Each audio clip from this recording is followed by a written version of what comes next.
byagenze gute uyu musore yapfuye ate bamukubise nyine urupfu yapfuye n'uruhe urupfu yapfuye mbese nyine bo tuvuga nari ndimo gutambuka ndimo gutaha wari urimo utambuka utaha nibwo wasangaga umurambo cyangwa wamubonye bamukubita nabonye barimo kumukubita ariko sinigeze mbegera kuko urabizi iyo umuntu yegereye mu bintu atazi ibyo ari byo nawe bihita bigenderamo ahubwo ngewe mpita niruka njya guhamagara abashinzwe umutekano wowe wese utabara uratabaza uhamagara abashinzwe umutekano abashinzwe umutekano ndi kubona hano niwe wabazanye mbona njina arabona azanye ubwa mbere nibo baje hano ubwa mbere ariko nahise mbona aje abandi ba kabiri hano ndi kubona hari RIB na polisi ndetse n'urwego rwa gisirikare none se uyu musore mu buzima busanzwe yakoraga iki ko avuga yuko ngo yari avuye kubikura amafaranga angana n'ibihumbi 200 ubundi uwo musore yakoraga iki gusa nyine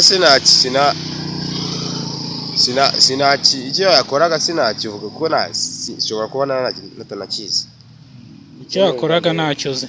ni ubwa mbere mubonye ni ubwa mbere narimubonye kuko nari ndimo kwihitira ndi gutaha mvuye mu kazi mbona umutipe warimo kumukubita hariya ariko nyine mbigenza ariko nahise nzana abashinzwe umutekano uzi ngo wahise umutabarira mu maguru mashya wahise umutabariza uyu musore se yapfuye yashijemo umwuka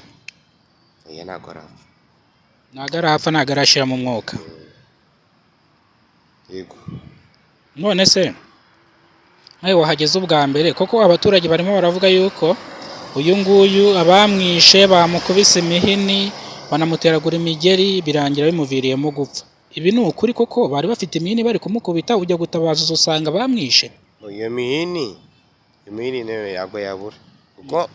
nagerageje no kumanuka mu byatsi ndavuga ngo se imihini iri hano se yamaraga iki bivuze ngo nawe uhasanze n'imihini ukimara kuzana inzego z'ubuyobozi bakwita nde banyita amazina yanjye asanzwe ni esi ako iry'ubusitari bagita Bobo Chris nyine tu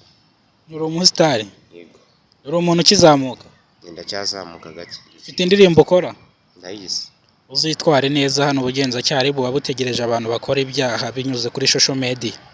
nta kibazo kabisa urakoze cyane How are you? I would like to tell you that if you are new in this channel Kidasamura Rwanda TV, subscribe, like, and I would like you to like and subscribe and do everything well. So hit the post notification, ring that big bell, and I hope you guys are okay and you will have good luck. Bye.